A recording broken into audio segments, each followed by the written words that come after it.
Good day. I see participants steadily streaming in. It's 12 o'clock and we're going to kick off our webinar. I'm Amanda Dinan.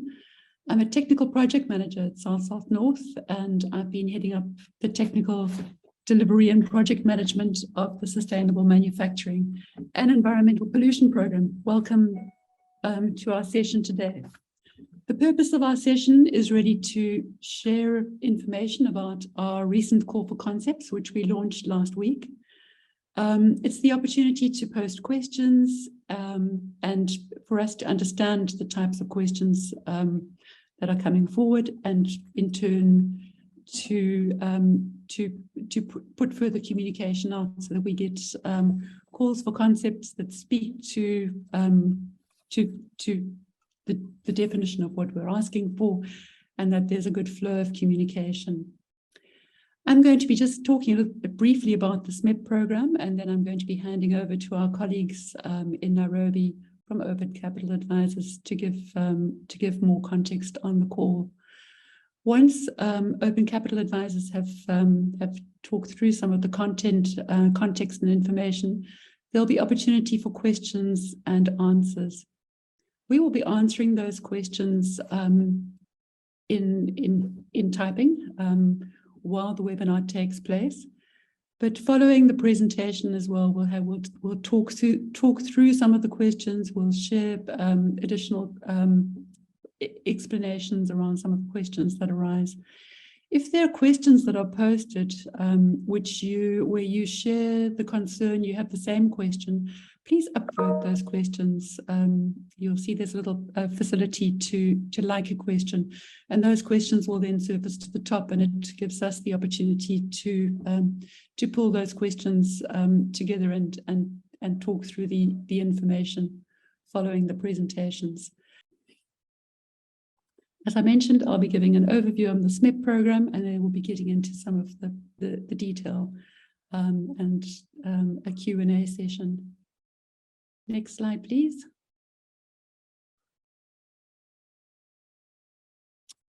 So the SMEP program is funded by FCDO, British Aid, and it's delivered also in partnership with UNCTAD. UNCTAD are our technical partners on the program. The program is delivered by a project management agency that's South North. We're based in Cape Town. That's where I'm talking from today. And our partners, Pegasus, as well. They have offices in Cape Town and in London. We're also supported by ICAD, a team based in Bangladesh. The geography of the program is Sub-Saharan Africa, South Asia. And the program is really quite unique in that it really sets out to support practical and tangible measures to address pollution from manufacturing in South Asia and Sub-Saharan Africa.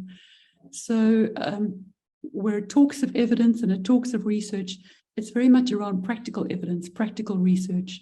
There's a substantive amount of funding available for piloting of solutions, and that's what this particular call is all about. So it's about developing, testing, implementing, showing that solutions work, and at the same time, developing the business case, the commercial business case for those solutions, taking the evidence forward, engaging with policymakers, and identifying areas where there's opportunity to adjust policy regulations, standards, be those incentives, or other to really promote and push forward and accommodate opportunities for impactful pollution mitigation solutions. Those of you who are familiar with some of the work that we've already commissioned, we've got 10 grantees at the moment delivering very practical and impactful solutions in the plastic mitigation space. Those are by and large in Sub-Saharan Africa. We've got projects in Kenya, couple of projects in Kenya, Ghana, Nigeria, South Africa as well, looking at biodegradable solutions to plastics, looking at circular solutions, bringing the plastics polymers back into the value chain.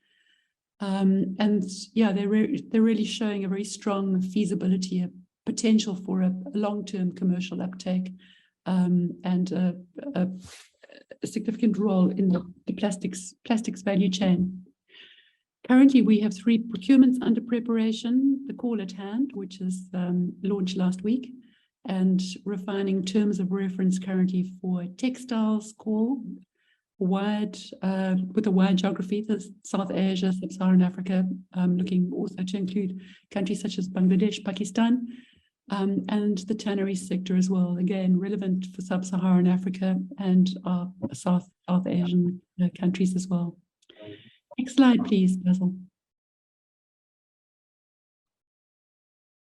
Just to say that the project management agent, as I've introduced us as ICAD South North Pegasus, we've appointed open capital advisors to work alongside us with this particular procurement call. The work flows from research that was undertaken last year, which essentially prioritized polluting sectors and the solution types to address those pollutants. And it really takes the work that was undertaken last year and refines it further and looks at the most promising solutions with the most potential for pollution mitigation, which are well positioned within the East African markets. I'm going to hand over to Anthony Mahira from Open Capital Advisors. He's going to talk you through some of the work that Open Capital Advisors has been doing and the core concepts at hand. Just a reminder to mute your microphone if you're not speaking currently.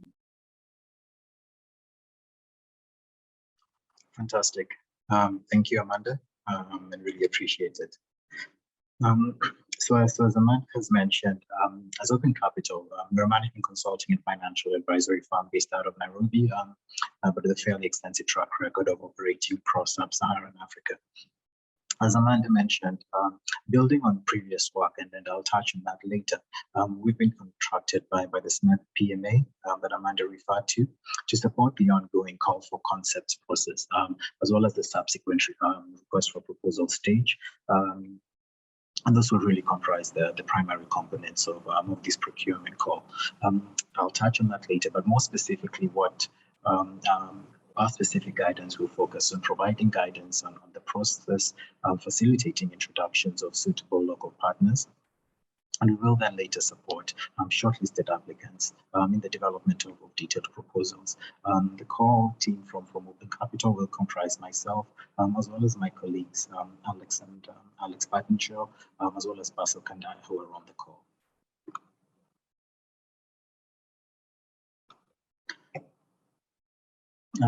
To provide some background, and as Amanda mentioned, we were engaged last year to support the SMEP program to evaluate private sector-led opportunities for pollution mitigation in Kenya and Uganda.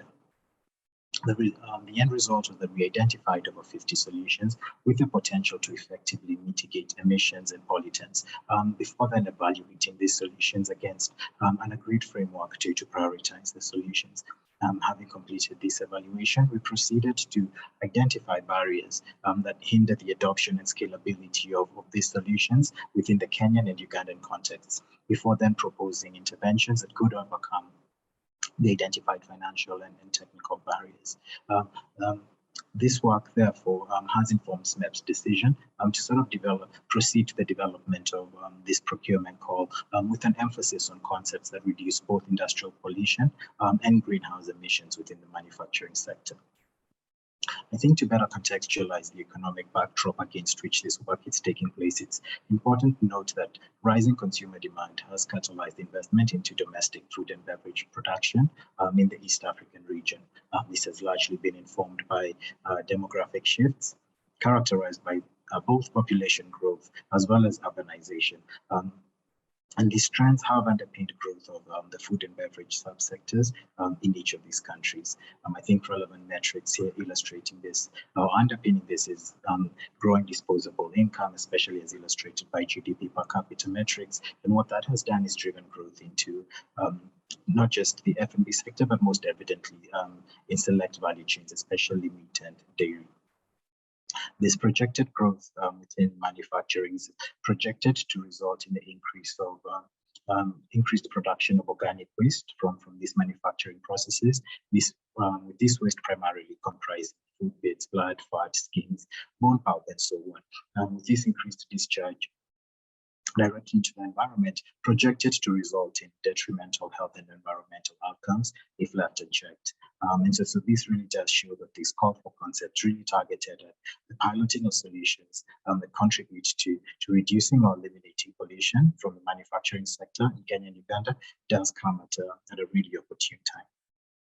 And so to provide a quick overview in terms of sort of the key themes that will be covered here is that this call for concept seeks to identify high potential solutions that neutralize manufacturing waste to create new inputs. Broadly, these solutions could be classed in two main thematic areas. The first thematic area we'll be looking at is technologies that convert organic, and I would emphasize really looking at organic waste generated from manufacturing operations into an energy input. Some of the potential solutions that could fall into this category may include anaerobic digestion to produce biogas and biofertilizer using organic waste as a feedstock, while another relevant example may be organic pyrolysis for the generation of biofuels. But we recognize that there could be a range of relevant examples within this category. The second thematic area that we'll be looking at will compromise technologies that intercept and recycle waste for recirculation and reuse for industrial and commercial purposes. Relevant examples of potential solutions within this second thematic area could involve recycling of water using relevant innovative technologies such as membrane technology and so on, allowing for the reuse of water in manufacturing operations, while another relevant example could be the recycling of waste paper, metals, and other materials generated as waste from the manufacturing process before feeding back for recirculation as inputs into the industrial processes. But again, other relevant examples would exist and would be happy to be considered. I would emphasize, however, that SMEP is happy to consider other concepts that create viable business cases around the theme of reuse and repurposing of pollution waste into value. And so the thing to, I think, bear in mind here, the point to bear in mind here is that other viable business cases that may not fit within either of those two main categories would still be considered, so no need to sort of hold back when potential concepts that may not fit neatly into either of those two thematic areas. But that said, one thing to I guess reinforce on this slide before we move on is that the call for concepts is primarily focused on solutions that integrate into manufacturing processes. And we will speak more about this manufacturing focus later, but it's important to note that solutions focused on treating municipal waste or waste already in the environment will not be considered for the SMEP program.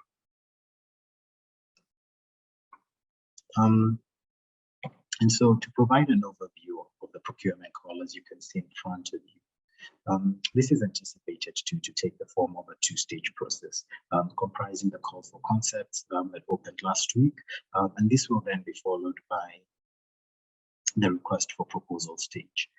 It's important to note that in this initial call for concepts will also comprise of two steps. Applicants will first fill out their registration of interest before proceeding to the call for concepts form. Both the registration of interest and the call for concept will be found on the same portal. To facilitate ease of use,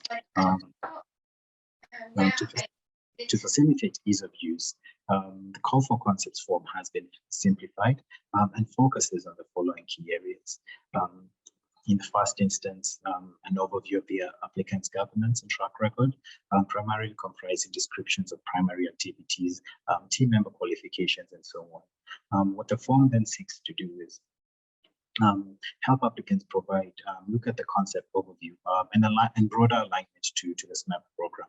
Here we'll be looking at high-level descriptions of which pollution pathways the concept will address, applicability to manufacturing, potential to address the SMEP program objective, technology readiness, and the potential scope for application in other SMEP target countries in future. In this section, it will be helpful to indicate the required effort or investment that will be needed to expand market coverage within the manufacturing sector and any other consumer or customer outreach initiatives that may be helpful in increasing awareness of this concept more broadly. Applicants will then proceed to the next section to describe their concept in detail, outlining the potential business case for manufacturers seeking to adopt this concept. And here, ideally, successful concepts should demonstrate the business case for manufacturers to invest in the concept. Either to increase their revenue, for example, through a diversification of their product portfolio, or reduction of their cost base, either through a reduction of the inputs required to sustain their operations, or the avoidance of fines emanating from sort of a tougher or stricter regulatory environment. In addition, it would be helpful in this instance to speak to any wider benefits that this concept could deliver. This could include aspects such as environmental improvements, a reduction in greenhouse gas emissions, improved conditions for marginalized and vulnerable people, and fairly relevantly for this region, but local economic wealth creation. Finally, applicants will provide a brief overview of their intended pilot to be funded under the SMEP program. Relevant concepts would indicate how they expect to deploy the concept in a manufacturing establishment. Specifically, this could involve a proposed work plan to address the problem, indicating a delivery timeframe, as well as any other operational considerations. Relevant examples here could be space and utility considerations that would be necessary to operationalize these concepts. Additional relevant details to be captured in this section would include the total financing amount, the pilot lifespan, and key metrics, as well as key risks. And just to expand a bit on the risks, these could either be technical, commercial, operational, or any others that may be envisaged by the project, by the concept applicants. And that summarizes, I think, a few details on this initial call for concept, and would reiterate that all of the information sought is at a fairly high level. In the next stage, SMEP will then request for proposals to those selected concepts that have been shortlisted. And so those will then proceed to what you see on the right-hand side, the request for proposal stage. And in requesting for those proposals, SMEP will also be providing detailed feedback to enable applicants to strengthen their proposals. During this stage, Open Capital will be available to discuss feedback with shortlisted applicants and provide the necessary support to develop bankable proposals. This support will focus on gaps identified when evaluating concepts during proposal reviews. And just to clarify that we will not be involved in evaluating these proposals as a function of our role in helping strengthen them in the first place. Moving on to the criteria. We'd highlight that concepts will be required to demonstrate thematic, geographic, sector, and impact alignment. While concepts should ideally align with the two themes laid out previously, it's important to note that concepts that do not fit the two themes, but align with objectives of the broader program will remain under consideration. From a geographical perspective, ideally concepts would be set up concepts should be set up in Kenya and Uganda, although we anticipate that other East African countries may be considered if submitted concepts align with the themes. From a sectoral focus, the call for concepts is anchored on the manufacturing sector, and specifically concepts that fit in key manufacturing sectors, such as the food and beverage that we've touched on, textiles, would be great to highlight.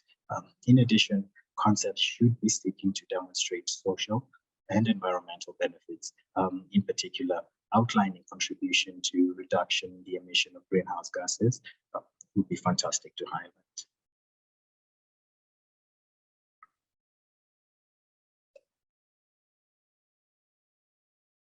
And so remaining on the theme for building on the criteria outlined, it's important and helpful to note that ready concepts with a viable business case and that can be deployed in time will be prioritized. Ideally, what this means is that concepts should be readily deployable, and pilot delivery should demonstrate both one, technical feasibility, as well as helping create a viable business case. I think one of the compelling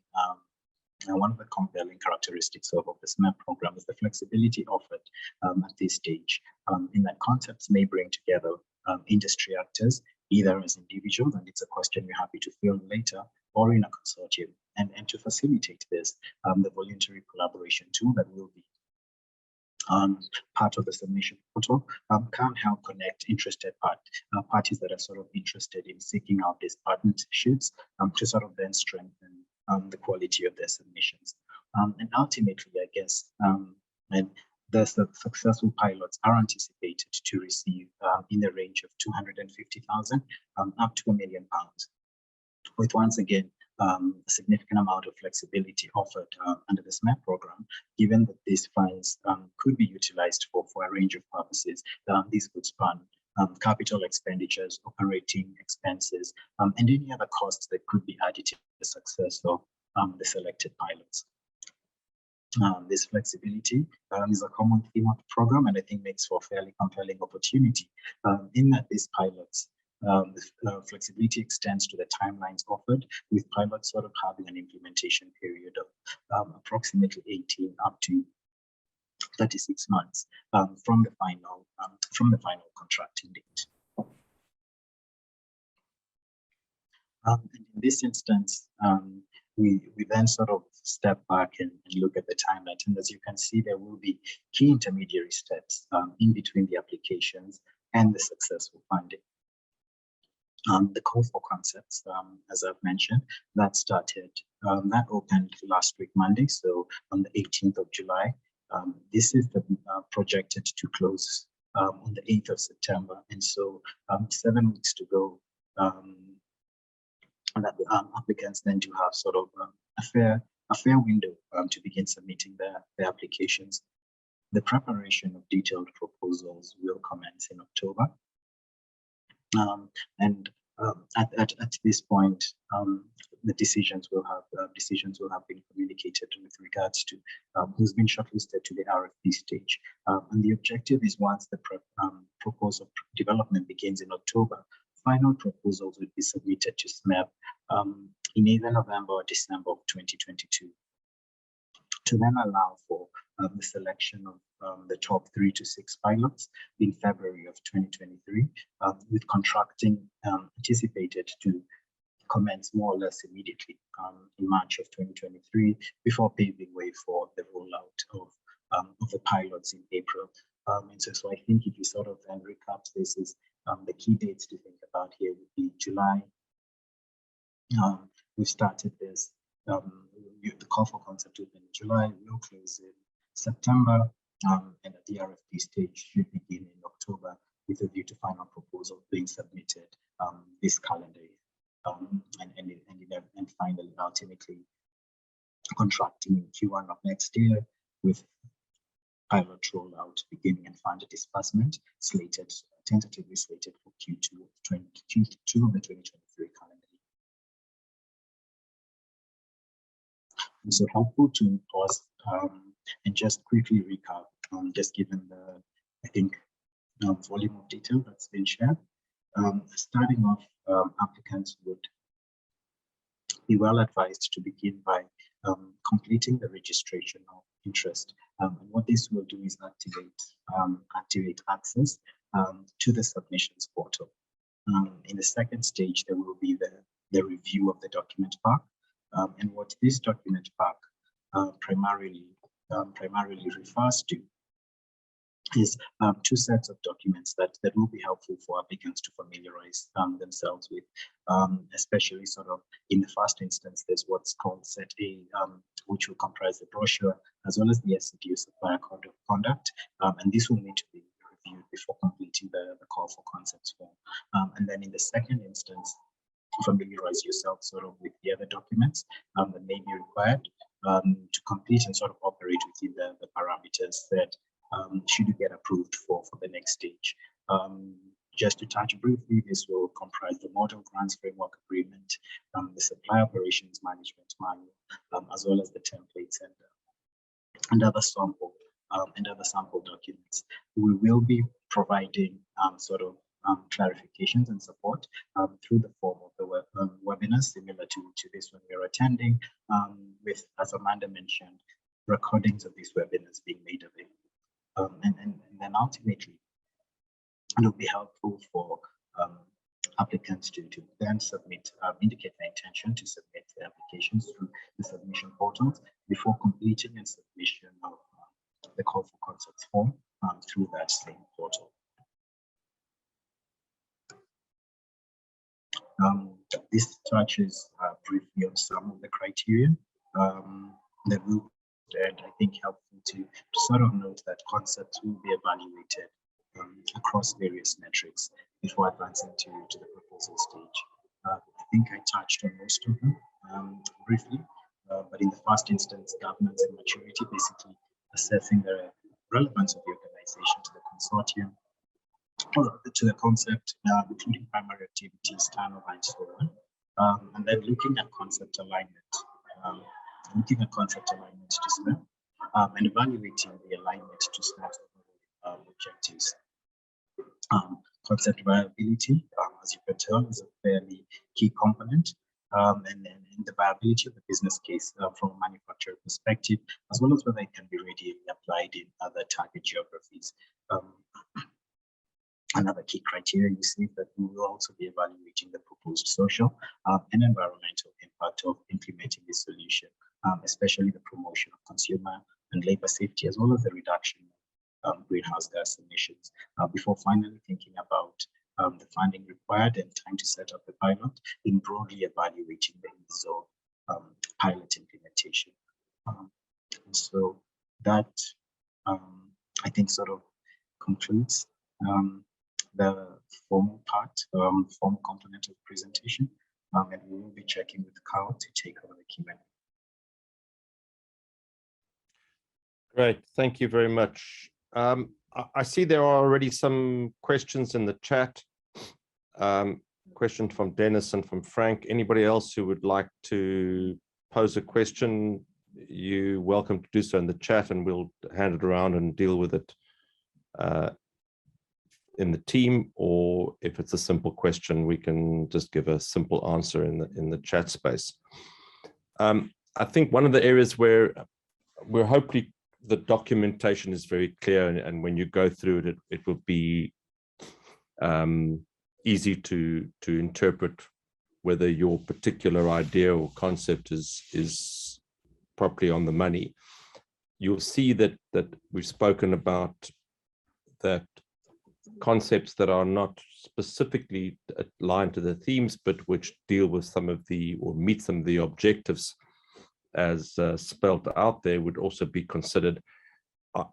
I know that the registration of interest and then the concepts is supposed to be a relatively simple exercise, but I would hate for anybody to spend a huge amount of time developing a concept that's never going to fly. So if you have a concept which is not specifically on theme, but which you think meets some of the objectives that we're trying to achieve, you're welcome to fly it across either by email and to engage on the team, and we would give you a kind of broad idea as to whether that is something that we may consider or something which is maybe completely out of scope, and therefore not to waste your time putting together a full concept on it. We have a question from Dennis on the voluntary collaboration tool. Amanda, do you want to speak quickly on what the purposes of that tool and how people can use it? Will do. Thanks. Thanks, Carl. So the voluntary collaboration tool was something which we designed actually during the when we were running the plastics call. We had a lot of parties who were saying who during the webinar actually were introducing themselves to one another.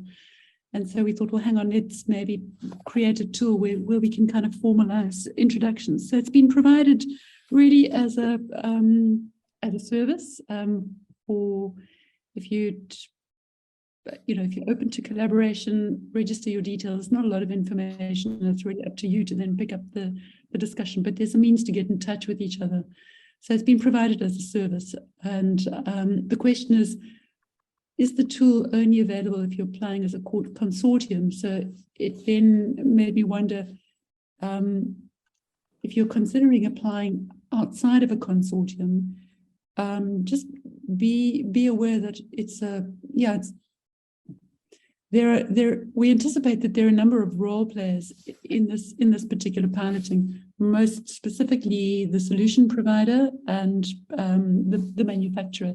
It might well be that they are one and the same thing, or one and the same entity.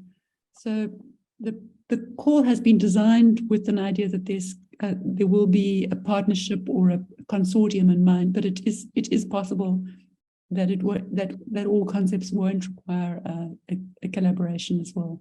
So just to clarify on that particular point, I don't know if that answers the question, and we will keep it open, not just for the call for concepts, but for continuing on to the request for proposals as well. Yeah, and it's quite possible that someone will be piloting a process rather than a specific technology that's managed by a separate service provider. So if you've got any questions about whether if you're concerned that you're applying on your own and maybe you need to be in consortium, you can again run that by us, but there's nothing that stops you from applying as an individual institution, assuming you've got the ability to implement the pilot and you already have the technology, or you've got it in-house where you don't need a supplier or a provider.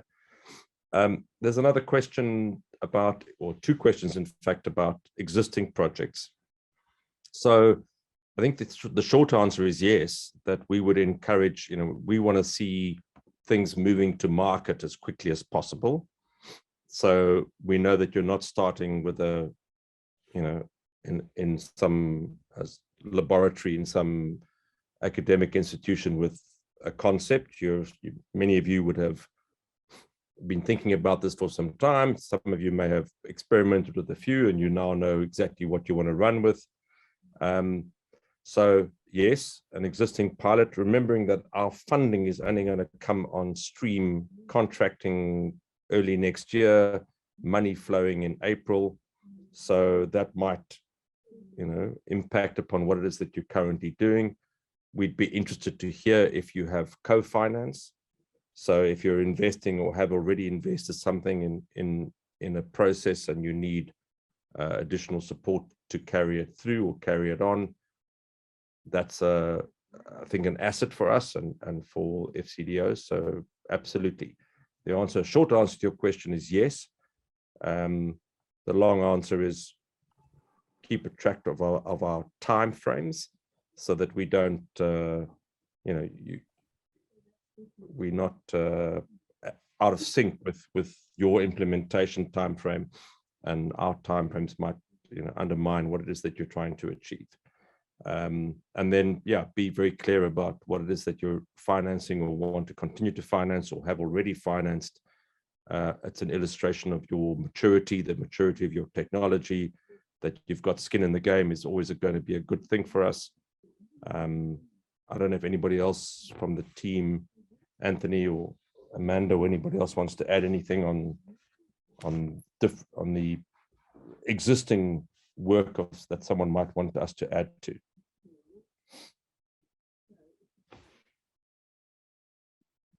They haven't taken on it yet. Let me get the second question. The same organization apply more than once with different concepts? Yes, you can pitch as many concepts as you like. As a lead organization, you're only ever going to be contracted once.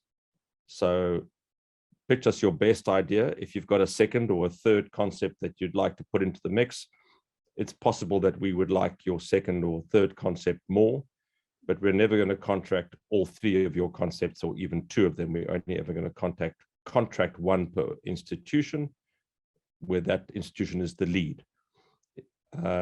It means that in your consortium, and we are certainly open to the possibility that you might join more than one consortium. And provided you're not the lead in both of those consortia, you could be, or your team, or a variation of your team plus others could be contracted twice. So you could be a member of a consortium where you lead on a particular technology application in a particular sector, and you could be just a member of a consortium that contributes even the same technology in a different sector, or a different technology in the same sector, and you could be part of multiple teams. So the answer to that is yes. I'll give Amanda and Anthony and anybody else a chance to respond to those two questions before we come to some of the other questions. I think those questions have been adequately answered from my side. If there are further questions on those two topics, post them on the chat, and then we'll post the link as well for the voluntary collaboration tool. Great. Anthony, you'll chip in if you feel the need to add something.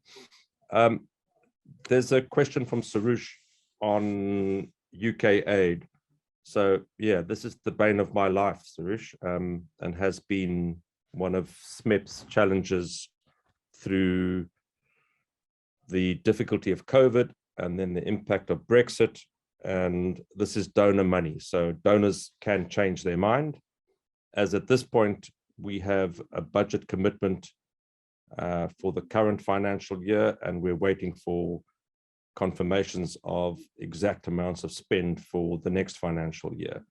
So we don't expect to be impacted by non-essential overseas aid development payment cancellations or stoppages, but it's possible. And we will let you know as soon as, that becomes, if it becomes a reality. We have been, there are several aid programs that were stopped. This one was not. And we think it remains a priority of FCDO. And it would be obviously a massive embarrassment and a waste of everybody's time, but an embarrassment to FCDO to create some sort of expectation that then gets, they pull the plug halfway through. So we're not anticipating that, but fluctuations in the extent of commitment are probably our likely scenario. So where we might think we've got, £6 or £7 million to spend next year, that might end up being half of that amount. And we might contract, 3 or 4 organizations rather than 7 or 8. And we're still dealing with that level of uncertainty. But as things currently stand, we're still moving ahead. And these commitments that we're advertising have been, FCDO is obviously very much in line and has been in charge of our communication around this. So touch wood. The answer to your question is yes, we're continuing. We'll let you know if that changes. Anybody want to add anything on the overseas aid and our budget uncertainties going forward? You can pitch in.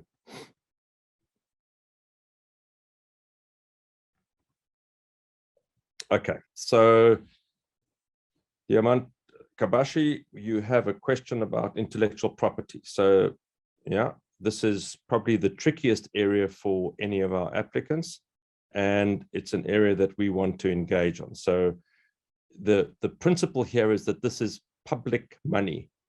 It can't be spent on benefiting, in the narrow sense, a private sector company to do just what it wants to do. There's got to be a public benefit, and the intellectual property that's created as a result of this must be licensed or be capable of being licensed by FCDO to broaden its possibility. You can imagine if FCDO, for example, funded a vaccine for COVID, and then one company having developed that COVID vaccine with FCDO's resources, which are taxpayers' resources, then had a monopoly to to sell that vaccine back to the British taxpayer, that would cause some consternation. So the reality of this, of course, is that FCDO, certainly in my experience, and I've never heard of anybody telling me anything differently, has never utilized its rights to the licensing of technology or intellectual property. So what I urge you to do is to consider how this may, and read the detailed text and read the contracting provisions. If you think it causes a great deal of consternation for you or risk for you, enter into a dialogue with us. We can engage FCDO around that. They're not particularly flexible about the principle, but the way that we frame it in the contract can be altered, and we may be able to address your specific concerns. Of course, any existing intellectual property that you own or that you've developed up to this point, remains yours exclusively. It's intellectual property that is either developed in the proposal during the course of the piloting, or that where previously existing intellectual property is embedded somehow through the process of piloting that's funded by FCDO. There you may have an issue with the non-exclusivity. You're never going to lose your IP, but you may not be exclusively the owner of that IP. As I said, practically, it's not like your competitors owning it. Practically, FCDO has the rights to license it and issue licenses in respect of it. And in my experience, they've never done so, but they reserve that right as per the COVID vaccine example. You can imagine them exercising that right. In relation to a process for dealing with some pollution, I can't imagine them ever doing that. But have a look at the detail and let's engage around it if you think that there are issues for your specific proposition.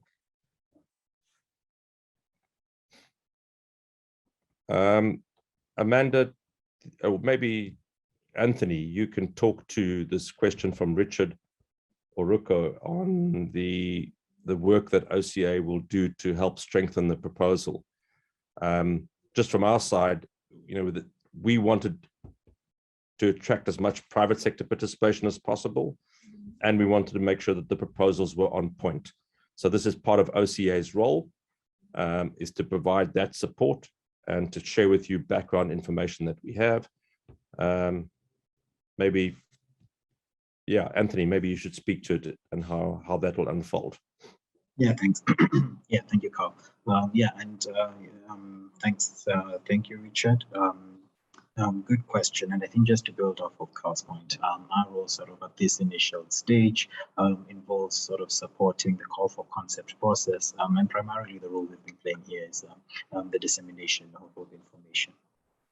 But then what that then inevitably I think will lead to is helping guiding thinking around concept submission.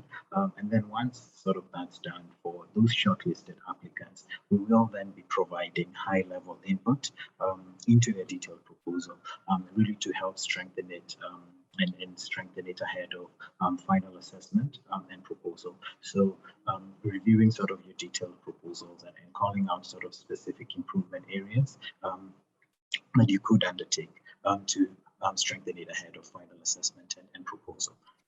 I do hope that answers that question, Richard. If I can just come in here as well, while OCA are available to engage one-on-one with would-be applicants and give guidance, any questions which are an information flow between an applicant and OCA would also then be added to. We'll be assembling a question and answer document, and that's really a live document. So obviously, private information will be withheld, but the concept, the content of the question will be, so nobody will be unfairly advantaged with particular set of information will make sure that all information flow is transparent. Great. Jumantis, sorry, I also mispronounced your name. Keep wanting to say diamonds in Afrikaans, which is a language which I used as a child.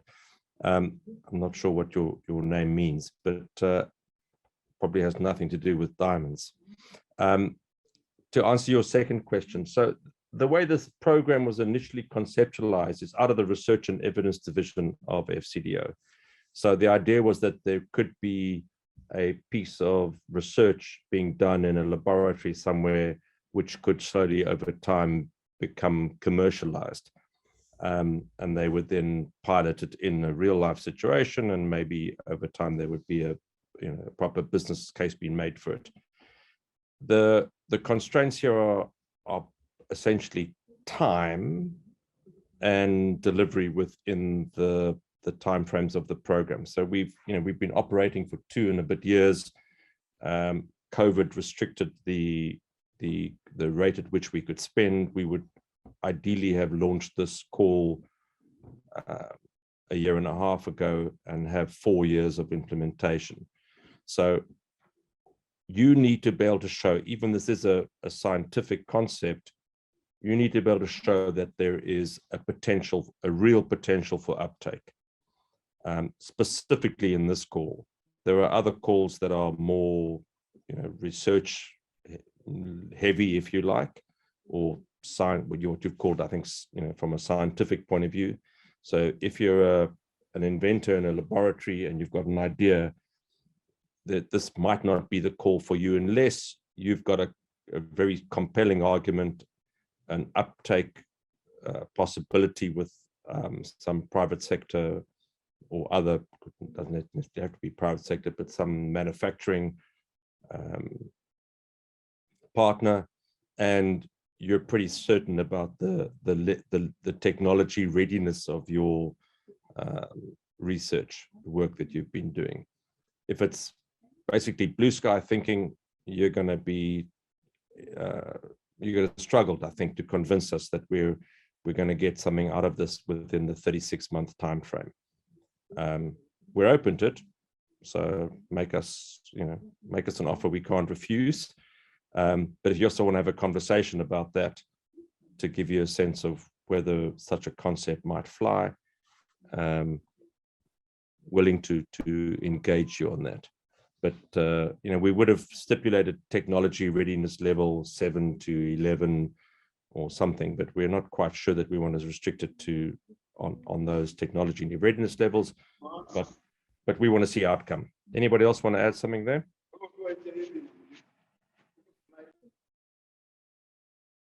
No.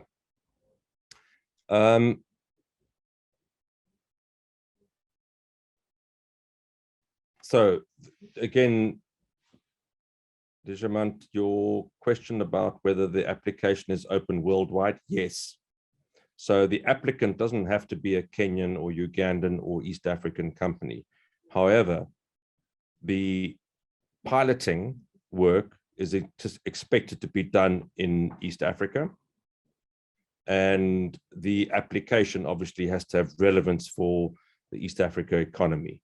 So if this is something about nuclear technology, and there's no nuclear technology being developed in East Africa, I'm not aware of there being any done, it's not going to fly, even if you're going to pilot whatever you're doing in Kenya.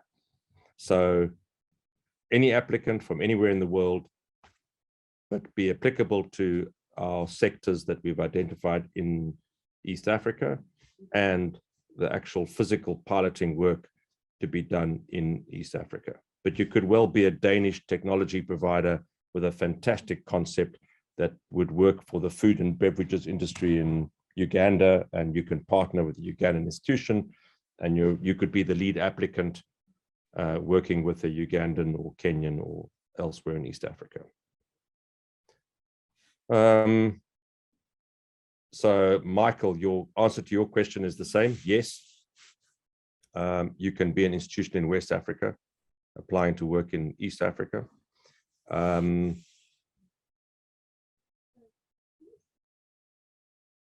Okay, so here's a question from Frank. Maybe this is one for you, Amanda. I need more clarification whether a solution that uses plastics or plastic as part of the waste could be considered.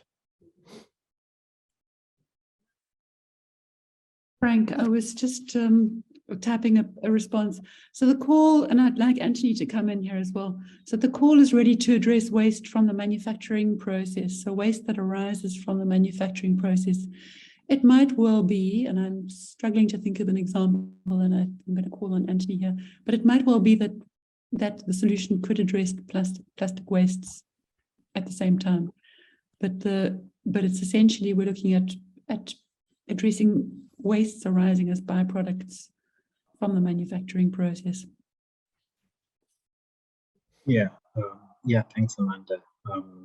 And yeah, I think a helpful clarification question there, Frank.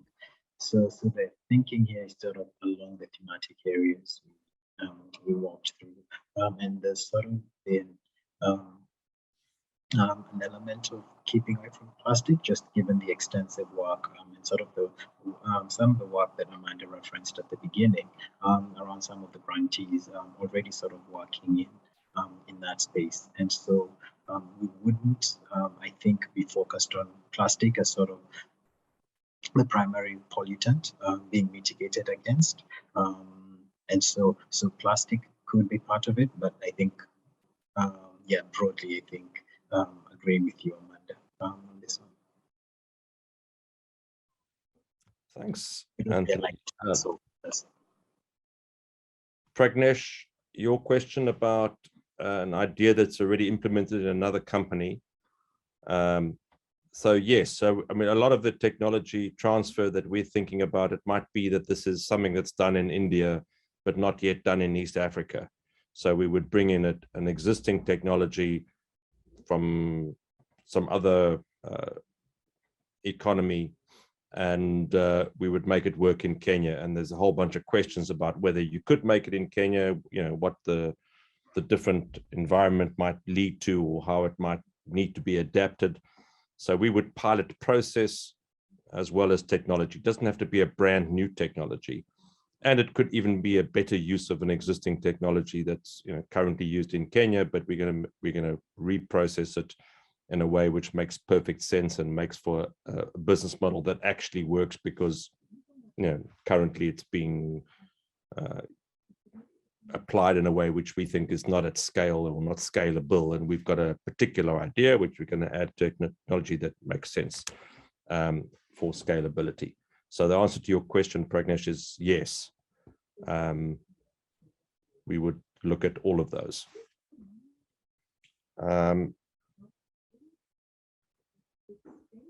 So Richard, you're interested in tannery wastes. I hope that is within the thematic area. Amanda's got some exciting news for you on that question.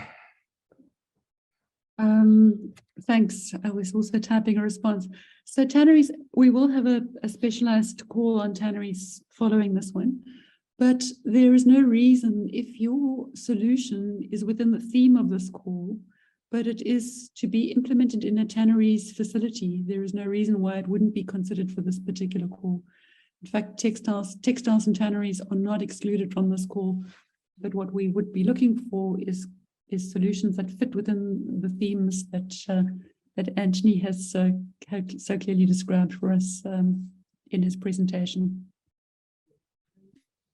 Thanks, Amanda. Derek has asked a question about a manufacturing waste analysis, types and volumes, and what areas are produced. Yes, there is already some, Derek, there is some analysis that was done. There are a whole bunch of studies. OCA has fine-tuned some of those in respect of some of the sectors. So that's part of OCA's role, is to make sure that that information is available to you, so that you have access to our research and background information and any other research that we've come across that could be useful. Anthony, do you want to add to that? It was just typing a response to Richard. And just to confirm, I think broadly in agreement. Was there sort of a specific clarification?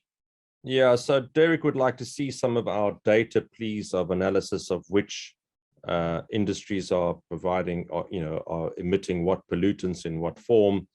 So there was a study done by the Stockholm Institute to kind of set the whole of SMEP's manufacturing, and that you could have access to. There's also some work that was done by OCA that is available. I think all this information is available on our website, Derek, but I'll make sure that you get links to the stuff that is available. And I could share it, yes. Yeah, Derek, I'm not sure we have the information and the granular detail that you're looking for. You're looking at specific volumes and types, but certainly we have information on the problematic wastes and why they're a problem and the types of solutions that we envisage for them. Okay. You'll get a link, Derek, to information that we have that's available. Collaboration or consortium component. So as Amanda explained a little earlier, you're not obliged to form a consortium. And yes, I think it was Richard or someone else who asked a little bit later, can an applicant be just a private sector company on its own? Yes.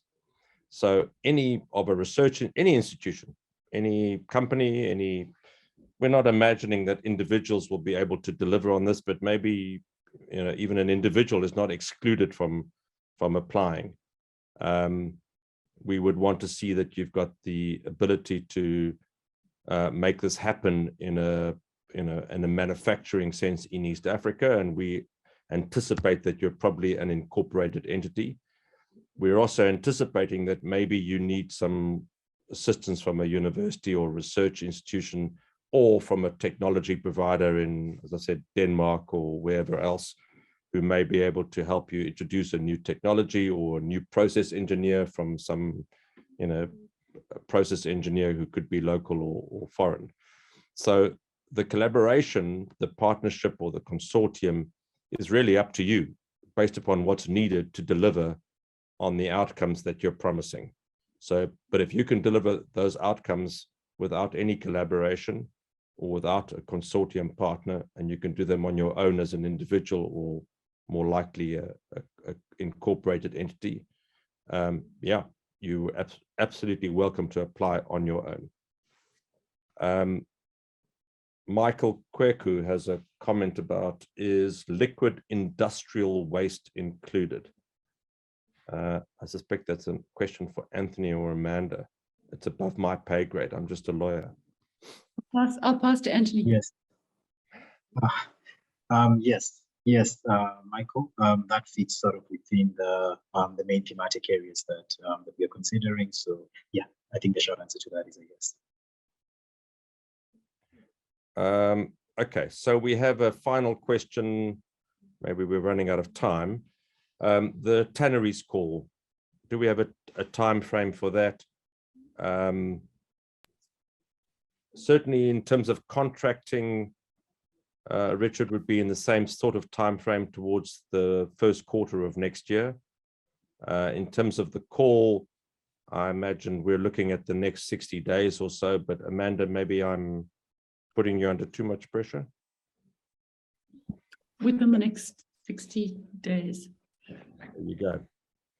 But Richard, I would urge you, if your tanneries application fits broadly within the concept here, I would urge you to apply. You get 2 bites at the cherry.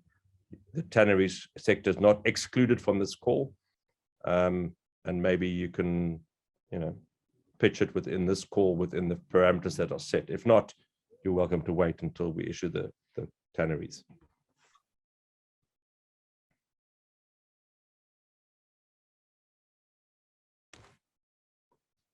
There's a question on this has to be a final question unless people want to stay a bit longer. The project based on e-waste reduction. This is Richard, sorry, Anthony or Amanda, your area of expertise. Question from Wilson. Are you referring to the final question? Is a project Correct. based on reduction of plastic waste generated from imported items allowed in the pollution mitigation team? I think again, yeah, I would defer to Anthony. We're looking at specific solution types. Also, we're not encouraging solutions around plastic. We already have contracted 9 projects that are doing really good work in the plastic space. So the answer is we wouldn't encourage you from my side. But if you feel strongly that there's a case for your particular concept to fit within the terms of reference, you're of course welcome to submit. But I'm going to ask Anthony to add to that. Yes, yeah, and I think just to add to that, well, broadly, plastic would likely sort of be the sole focus of the pilots that we are considering. But I think, Wilson, if I understand correctly, you are also speaking about imported plastic, and so sort of the main objective and mission of the pilots that we'll be moving forward is to address pollution emanating from manufacturing processes in country. And so sort of seeking to address pollution coming out of manufacturing facilities within East Africa, as opposed to waste that's already been generated in another jurisdiction or geography. Hope that provides context, Wilson. That's very succinct, Anthony. I couldn't have, in fact, I wouldn't have said it better myself. We still have a few more minutes. Sorry, I assumed that we were going till the top of the hour, but our meeting was scheduled for another 15 minutes. So if there's anybody else who has a question, or if any of our panelists would like to add any general reflection. Just one from me is, please don't hesitate to engage us. And we've given fairly long lead-in time for the submission of your concepts. So please, by all means, engage with us before then. Get some steer as to whether you're on the right track or not. Certainly, if you've got any questions, or if the application form is giving you headaches, it throws you out, it won't save. Hopefully, we've solved all those problems, because this is the one of several procurement processes that we run off the same platform. So I'm hoping there won't be any of those kind of gremlins, but for technical and or administrative reasons, don't get frustrated. Please get in touch with us and we'll be responsive and quick to put you on the right track. Anthony, you want to add anything? Anybody else want to add anything? No, I think just to echo your sentiments, Carl. Yeah, appreciate the folks who've made the time for the call, and we are available with Alex and Basil to sort of respond to sort of any questions and engage on if helpful. I have a final comment, because there were quite a few questions about collaboration, and if this is required. So strictly no, but if you consider the depths of the call and that there are aspects, we've been quite clear about the scope, the technical scope, but there are a lot of other aspects where we talk about components that are strongly encouraged. So that would be greenhouse gas emission reductions or enhancing, and this is, remember that we're speaking to the needs and the purposes of the donor, British Aid, FCDO, and there's our wider societal considerations as well. So it would be around local economic wealth creation, social impact, the impact on gender and diversity. So those components, or whether it's about strengthening the research, the communication around what it is you're going to be doing, consider what value might be brought by widening your team and your partnership. So while the answer is no, it's not necessarily a strict requirement. Consider those wider requirements. Yeah, fantastic. Thanks, Amanda. And sorry, Carl, just to come back in with sort of one last clarification, is that I think at this initial stage, what would call out is the call for concept form will be filled out by sort of one party, even when a consortium approach is probably envisaged. And so even in instances where you think you might need a partner but haven't identified the specific partner, then our encouragement would still be to go ahead and apply and sort of finding the right sort of technology and specific partner to submit the full application with code follow-on. And so in this instance, even where sort of the specific partner hasn't been identified, that should not be a barrier to submission of the concept form. Yeah, so what Anthony's saying is that we're fairly flexible. You don't have to lock yourself into a specific partnership, and your partners might change, particularly as you start developing a full concept. After shortlisting, you might decide you needed an extra engineer, or you've found some Swiss technology that you think is brilliant and you'd like to bring on another partner. We're flexible to all of that. Dominic, the question about carbon credits. So you're not obliged to reduce greenhouse gas emissions, and this is not a climate change project, it's a pollution project. However, some of the resources from FCDO, and one of the reasons that this project wasn't part of what was cut during COVID or kind of economic woes in the UK, was because it is envisaged that it will reduce greenhouse gas emissions, that many of our interventions will have a greenhouse gas impact. So we're asking you to, in your concept, to give us a sense of whether greenhouse gas emission reduction is a consequence. And yeah, it would be it's a nice to have in our overall review of your proposal. And of course, if you can, well, it would be very early days generally, but if you can show that there's a potential future revenue stream through carbon credits or some voluntary market sales, and that part of your job or part of your piloting is to test that and to review that, so that you would be able to make a stronger business case for something which is otherwise marginal. Absolutely, we would look at that with positive intent.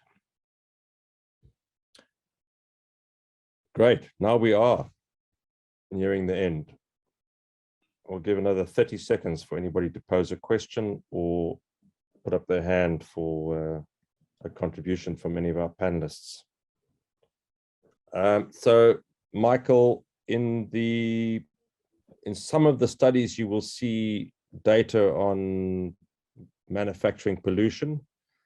I think that the answer is that we probably don't have a complete set of fantastic GIS linked data on every sector, on every manufacturing pollution, but there's a good deal of information that's been, if I'm right, Anthony, that OCA has collated, and we'll make that available, is available to you already, and we'll make any, we can give input or provide further studies, or even the original research that was done in the case of the Stockholm Environment Institute, which might give you, generally there's a paucity of very specific high-level data that you might, or detailed data that you might get in a European economics environment, but there is some data, and that there is will be available to you. Yeah, all right. Just agree with you, Calder. Oh, you're agreeing with me. Thanks, Anthony. I love it when you agree with me. Great. Thanks everybody for joining. We really appreciate it, and thank you for the OCA team for organizing and hosting us. And we look forward to engaging with you. So please ask the questions, reach out. There's no such thing as an odd question. We'll respond to them all, and do so soon, so that by the time the deadline comes along, you've got it together to put together a winning concept.